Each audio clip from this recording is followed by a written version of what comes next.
Good morning बेटा। पुरस्कार कहानी की जो मुख्य पात्र थी मधुलिका, उसकी हमने विशेषताएं कर ली हैं। और अब अगला जो पात्र है, मुख्य पात्र है अरुण, उसकी आज हम चारित्रिक विशेषताएं करेंगे। राजकुमार अरुण मगध का राजकुमार है। वह कृषक बालिका मधुलिका से प्रेम करता है। कहानी के आधार पर उसकी चारित्रिक विशेषताएं निम्न हैं।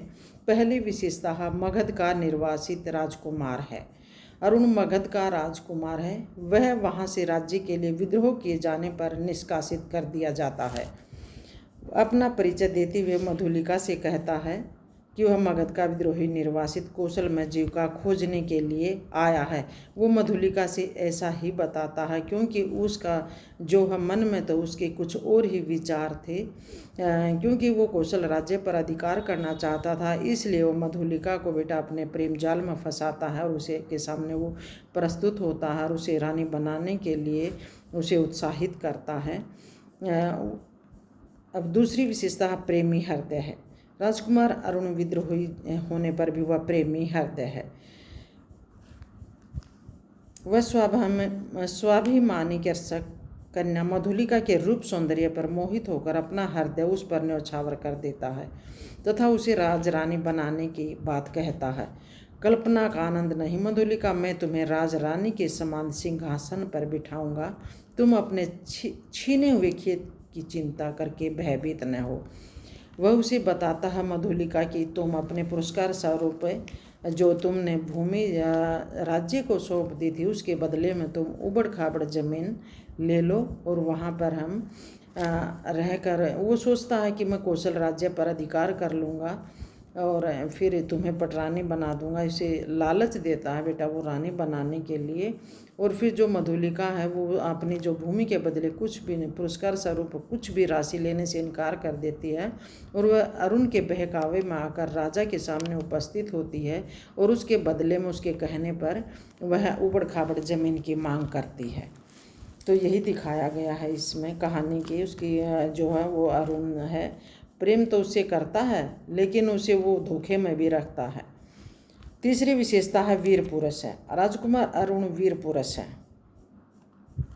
वह मात्र 100 सैनिकों के साथ कौशल राज्य पर आधिपत्य जमाने आया है। वह कहता मधुलिका, बाहुबल ही तो वीरों की आजीविका है। ये मेरे जीवन मरण के साथी, भला मैं इन्हें कैसे छोड़ सकता हूँ। जब वो अपनी टुकड़ी को 100 सैनिकों को लेकर आता है तो मधुलिका उससे सवाल करती है कि किस तरह से भाई तुम एक राज्य पर इतने थोड़ी सी इन सैनिकों के साथ है, कैसे तुम इस पर आधिपत्य जमा सकते हो, कैसे जीत सकते हो। तो तब वो मधुलिका को कहता है कि बाहुबल ही तो वीरों की आजीविका है। तो वे वीर पुरुष है, षड्यंत्रकारी है बेटा। हालांकि राजकुमार अरुण वीर पुरुष तो है लेकिन वो षड्यंत्रकारी भी है, क्योंकि वो कौशल राज्य पर आधिपत्य प्राप्त करने के लिए वो षड्यंत्र रच रहा है। परंतु वह कौशल राज्य षड्यंत्र करके अधिकार जमाना चाहता है। इस काम में वह मधुलिका को अपनी मदद के लिए राजी कर लेता है। जब उससे वो कहता है कि वो क्या बोलता है, सत्य मधुलिका, कौशल नरेश तभी से तुम्हारे लिए चिंतित है। यह मैं जानता हूँ कि तुम्हारी साधारण सी प्रार्थना यह अस्वीकार न करेंगे और मुझे भी विदित है कौशल के सेनापति अधिकांश सैनिकों के साथ पहाड़ी दस्युओं का दमन करने के लिए बहुत दूर चले गए हैं। अब वो मधुलिका को जो भूमि है राजा से मांगने के लिए उसे उकसाता है। वो कहता है कि तुम उसको भूमि को, जो उबड़ खाबड़ भूमि है, वहाँ पर राजा के सामने तुम उपस्थित हो और उसकी मांग कर लो, क्योंकि वहाँ पर हमारी जो टुकड़ी है सैनिकों की, वहाँ पर हम उसे स्थापित करेंगे और फिर मैं इस कौशल नरेश पर जो है ये आधिपत्य स्वीकार कर लूँगा और मैं राजा बन जाऊँगा और तुम मेरी पटरानी बनोगी। तो इस लालच में उसे वो फंसा लेता है। लेकिन जल्दी ही मधुलिका है उसे भांप जाती है, उसे समझ जाती है कि वो इसके साथ कैसे धोखा कर रहा है। तो यही दिखाया गया है कि बेटा वीर पुरुष तो है लेकिन वो षड्यंत्रकारी भी है और वो प्रेमी भी है, एक प्रेमी हृदय है, क्योंकि वो मधुलिका से वो प्रेम करता है।